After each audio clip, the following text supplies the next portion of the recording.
Hey, how you doing? How you feeling? This is your girl, Tysheen. Hope you're doing great. I got an email from someone, well, of course, a viewer or a subscriber, was saying that I don't do much of France. I apologize. Normally, I don't accept, I don't accept, like requests through my email. You gotta put it down in the comment section. Because my email is really for like mostly like business, okay? But I'm gonna let this slide one time, okay? But I repeat, I do not take, I usually don't take requests through my email, okay? So, yeah. But anyway, let's get straight to this video. So this video is all about France. And yeah, we're gonna learn a little history about France. The first thing you need to know about France is that it's not just European, but a transcontinental country that spans across 12 time zones, more than any other country in the world. Mais comment est-ce que possible? Laissez-moi expliquer, gros garçon. France is kind of divided into two main parts: the European Metropolitan France, where about 95% of the population lives, and the overseas French regions, departments, and territories, otherwise known as the Département et Territoire d'Outre-mer, or DOM-TOM. Before we tell you what they are, let's explain the difference between them. Regions have exactly the same legal status as mainland France and the same civil, penal code, and administrative social tax laws. However, they can be slightly adapted to suit the region's particular needs. In collectivities, the autonomy rises and they are empowered to make their own laws, except in certain areas like defense, currency, trade, and diplomacy. The overseas regions are Guadeloupe and Martinique in the Caribbean, French Guyana in South America, which by the way has the Kourou Space Center, disputably the best in the world because it adds an extra gravitational slingshot effect because it's so close to the equator of the Earth, and Reunion and Mayotte off the coast of East Africa. The overseas collectivities are French Polynesia, you've probably heard of Tahiti, that's French Polynesia, as well as Wallis and Futuna in the Pacific,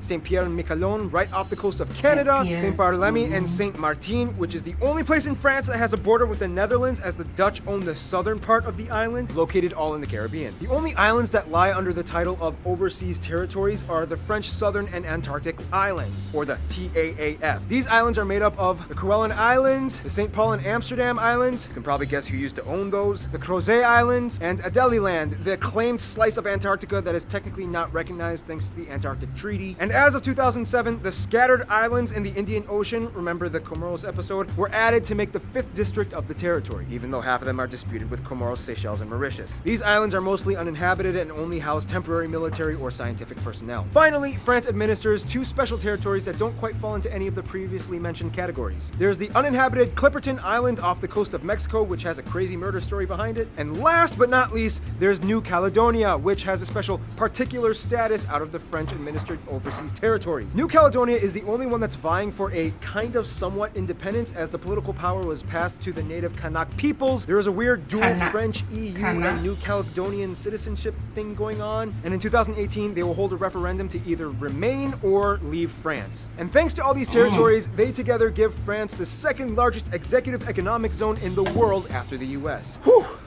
Okay, now let's go back to metropolitan Europe, France. The country is located in Western Europe, bordered by 8 other nation states. Don't forget little Andorra and Monaco, along the coast by the English Channel and the Bay of Biscay in the north and west, as well as the Mediterranean Sea to the south. Mainland France is sometimes referred to as the hexagon, since if you tilt your head a little bit, it kind of looks like it has 6 sides. Quite frankly, I was always under the impression that it kind of looked like a teapot with feet. Mainland France is also divided into 13 regions, including Corsica Island, 18 altogether if you include the overseas regions, with the capital, largest city, as well as the main cultural and commercial center, Paris. We could talk on and on about Paris, what with the unbelievably designed metropolitan layout, the rich, vibrant atmosphere, the juxtaposition of classically adorned historical sites along neo-contemporary architecture, the food, the shops, and of course, au soleil, sous la pluie, à midi ou à minuit, il y a tout ce que vous voulez aux Champs-Élysées. But that in itself would take too long, and we gotta get through 3 more segments. The busiest airports are the 2 Paris twins, Charles de Gaulle and Orly International, as well as Nice, Côte d'Azur, and the second and third largest cities, Lyon, Saint Saint-Exupéry and Marseille Provence International. At around 643,000 square kilometers, France is the largest country in the EU.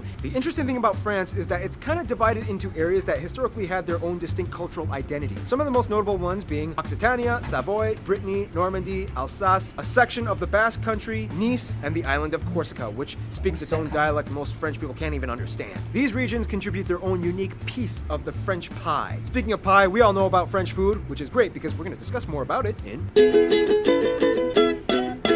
If you look at France's physical makeup, you start to kind of understand why food plays such a huge role in their culture. Everything just kind of works out perfectly for them. For Metropolitan France, big, rich, nourishing rivers and their tributaries like the Garonne, Dordogne, Loire, Seine, Meuse, and Rhône entangle the entire country north to south, east to west, allowing an abundance of irrigated crop fields to exist in nearly every corner of the country. Now add on top of that the fact that the country does not have any major fault lines. They enjoy a nice oceanic European climate, and they don't suffer regularly from any major natural catastrophes. I want to be on that side. Look how beautiful this place is. Look how beautiful this is. See, I'm over the whole city life. This is beautiful, y'all. I just want to build a home right there. I have my little farm, you know, grow my own little fruits and vegetables right there. I am good. This is beautiful. Catastrophes. Most of the country is made up of arable flat plains or small rolling green hills that are just begging for cultivation, and voila, you have an agricultural gold mine. In fact, out of every country in the EU, France reportedly has the highest quality of soil performance and resilience, and only a few spots like in the Caucasus region and parts of Eastern Europe and Southern Russia rank higher. So there you go, food haven. In the south, you reach the mountainous regions of France, including the Pyrenees along the border with Spain, the Massif Central Plateaus, one of the most geologically studied places in Europe due to this strange formation. The Alps all along the borders with Italy and Switzerland. By the way, Switzerland was all like, yeah, I'm not gonna share Lake Le Mans, it's mine! And that's how Geneva was born. The highest point in France, let alone all of the EU, is Mont Blanc, found in the French Alps along the border with Italy, only second in height to the Caucasus Mountains in all of Europe. If you consider the Caucasus region a part of Europe. Some people don't, but that's another story. France is a cornucopia of produce, dairy, and meat. Every region has their own specialty, but two things are everywhere: cheese and wine. The French are the largest consumers of cheese with over 1,200 different varieties found all over the country. The French also have a large range of unconventionally consumed meat products. Most countries stick with beef, chicken, pork, maybe lamb or goat, and fish. However, the French aren't satisfied with just that. Other animals like pheasant, duck, goose, quail, rabbit, venison, veal, horse, frogs, and snails are consumed regularly. Speaking of which, the national... What? I had duck before. I had duck.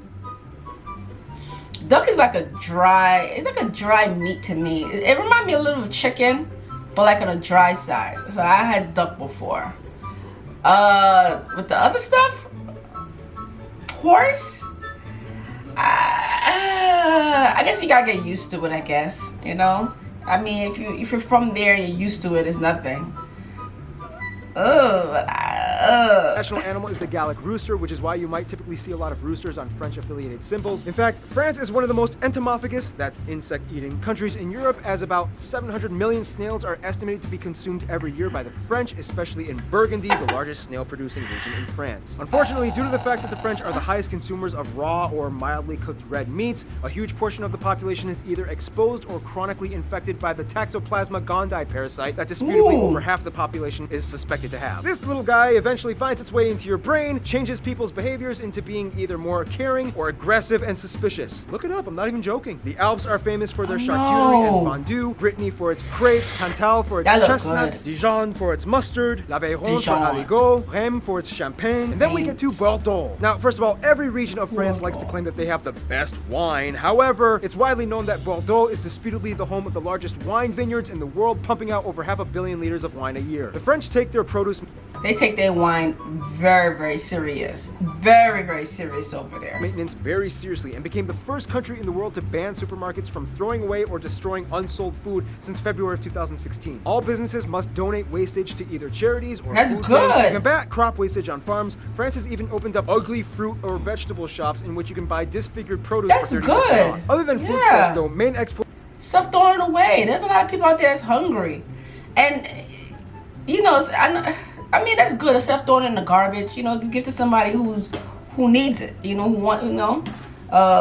But yeah, don't throw it away. Exports are aircraft, chemicals, machinery, iron, and steel, electronics, motor vehicles, and pharmaceuticals. Of course, the overseas territories and regions also have climates and topographies that are completely different. Bird. Caribbean islands and Guyana enjoy a warm Caribbean tropical climate, Guyana being part of the Amazon, having one of the highest forest cover densities in the world at over 95%, with over 1,100 species of birds and reptiles and mammals found in it. Reunion and Mayotte off the coast of Africa have deep jungle ravines and a common volcanic activity going on. The scattered islands are mostly uninhabited sandbanks and lagoons with nothing more than just a few trees and shrubs. The southern Antarctic islands are rocky and desolate with few grasses and vegetation. Kerguelen has these cabbage-looking things going on, and these islands typically freeze over in the winter with penguins stampeding off the coasts. New Caledonia and French Polynesia are tropical Pacific islands that enjoy an abundance of rich, unspoiled, thick this jungle, world is such lush, a and beautiful colorful world. flowers. And of course, Adelie Land is like all ice and Antarctica. All right, we've discussed.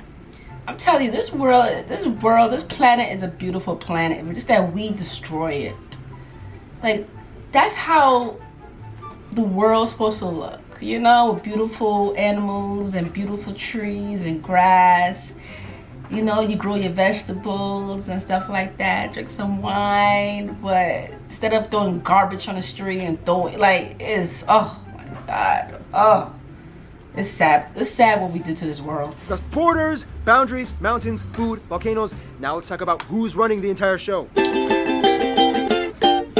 France is a country of people that are very, very intent on making sure that you know they are French. First of all, the country has about 67 million people and is the second largest in Europe after Germany, making 13% of the EU alone. About 85% of the population is white, 10% are North African, mostly from the Maghreb regions, a little over 3% are black, and a little less than 2% are Asian. The currency is the euro, they use the type CEF outlets, and they drive on the right side of the road, which makes things interesting when their neighbors from the UK come across the channel. Now let's talk about the white people. That's so white true. French people have some or partial Celtic or Gaulish origins, as historically the Gauls inhabited most of the centralized regions of modern-day France. That means genetically, the French and British have a lot more in common than they think. Of course, an admixture of Latin and Germanic roots also applies, as all three people groups had their stake of claim in France as well. The name France even came from the Germanic Frank tribe. French is, of course, the official language. However, regional dialects do exist, but for the most part, they do pretty well at making sure everyone speaks it. Granted, the linguistic zones that we mentioned before each have their own flag, still cling on to their mother tongue, and sometimes you can even find street signs written in these languages. For example, Breton, a Celtic-based language related to Welsh and Irish found in Brittany, Basque in the Basque country, Occitan in Occitania. Corsicans have like this strange half French, half Italian hybrid thing going on. Keep in mind though, most of the languages spoken in the linguistic zones are kind of dying out, and only the older generation really retains daily conversation in those languages. Outside of metropolitan France, the overseas departments and territories each speak French, but in addition typically have their own creoles or dialects. For example, in the Caribbean, Martinique and Guadeloupe might say "Ça a marché, tout bon man, ti mal man." In Reunion or Mayotte, they might say "Quoi fait, comment il est, à où." France is the most visited country in the world, as more people than the entire population of France visit France annually at about 80 million. Culture-wise, there is too much to discuss. I mean, we are...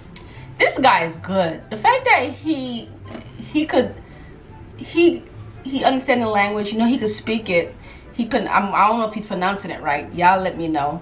But he's really good. They definitely did their research. It's amazing that this guy, and the fact that he's talking, but he's talking so fast and he's getting straight to the point. Wow, I don't know if I could do it. I'll probably get stuck somewhere.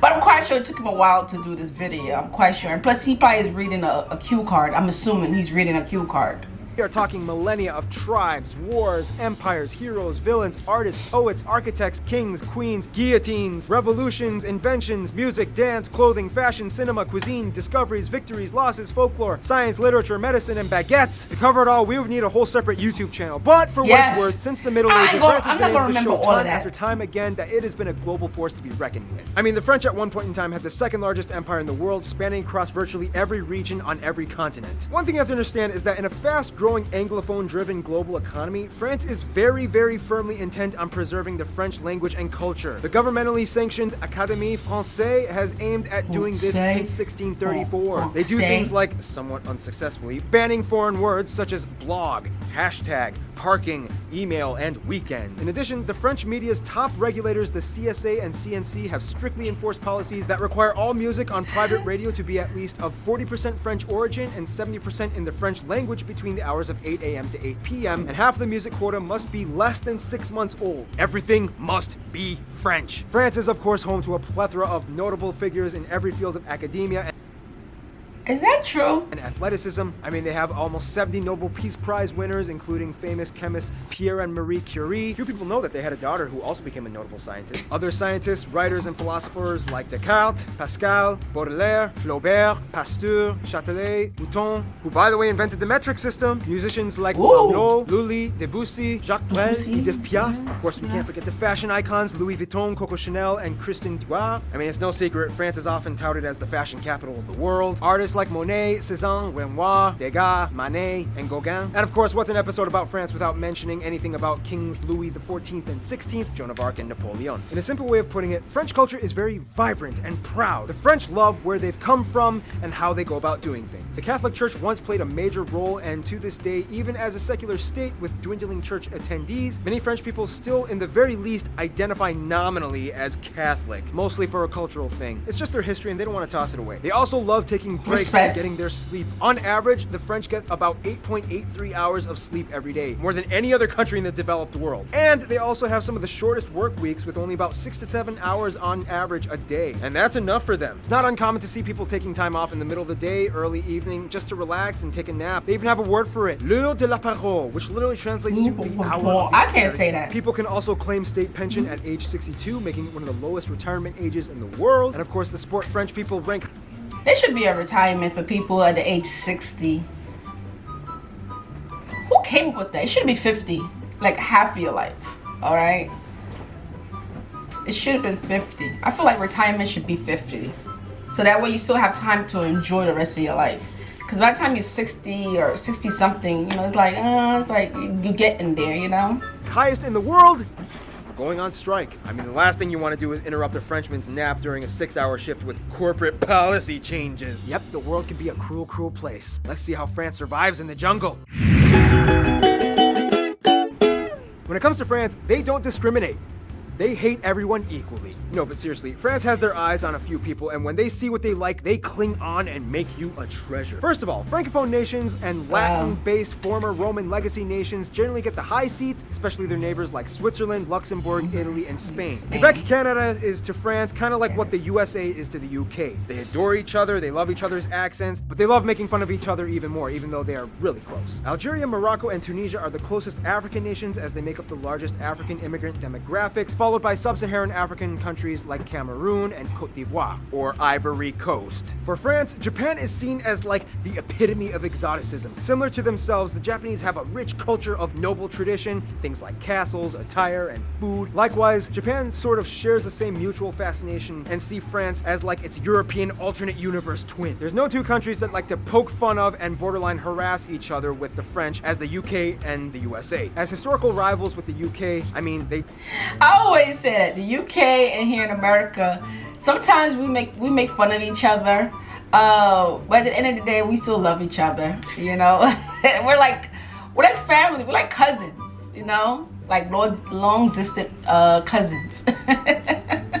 They did have a 100-year war with them, and the USA busting their chops about World War II all the time. All sides like to satirize each other in cartoons and media all the time. Nonetheless, they are actually really close. The UK and France have been crossing borders and intermarrying for centuries. Commerce and student exchanges are high, and the US was helped by the French during the Revolutionary War, and they even gave the Statue of Liberty as a present. So fellow Americans, thank France for Lady Liberty, okay? It was a kind gesture. France's best friends, though, would Germany and Belgium. It's kind of funny because historically, the only country that was consistently an opponent of France was Germany. Ever since the split of Charlemagne's empire in 3, most of Europe's history was driven by the overarching rivalry between variations of France and all variations of Germany, including the Holy Roman Empire, the Teutonic Order, Prussia, and of course, the Third Reich. But the plot twist was the creation of the EU. Following Robert Schumann's speech that states explicitly that for Europe to even hope to work, the millennia-old rivalry between France and Germany has to be resolved for good. Ever since 1950, France and Germany have taken a lot of political inspiration off of each other, other. Heads of states have visited each other on numerous occasions, and both countries have been the biggest advocates for the survival of the Union. And Belgium is like their little brother that moved out and got a Dutch-speaking roommate and visits France every so often to raid their fridge and do their laundry. In conclusion, les Français sont connus pour être intrépides,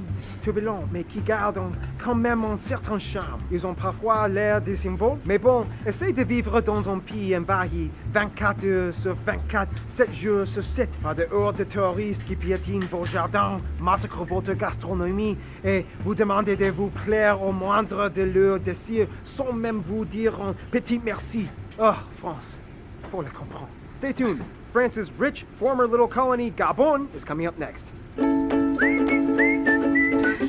That was good. I like this little history about France. Oh, okay.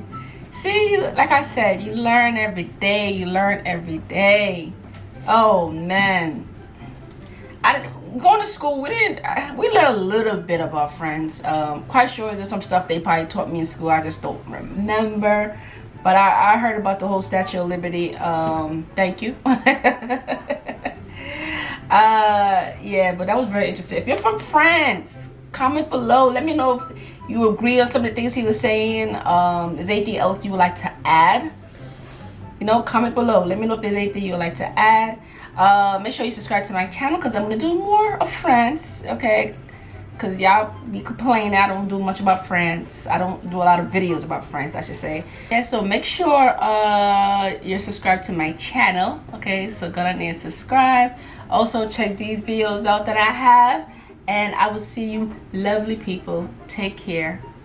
Peace.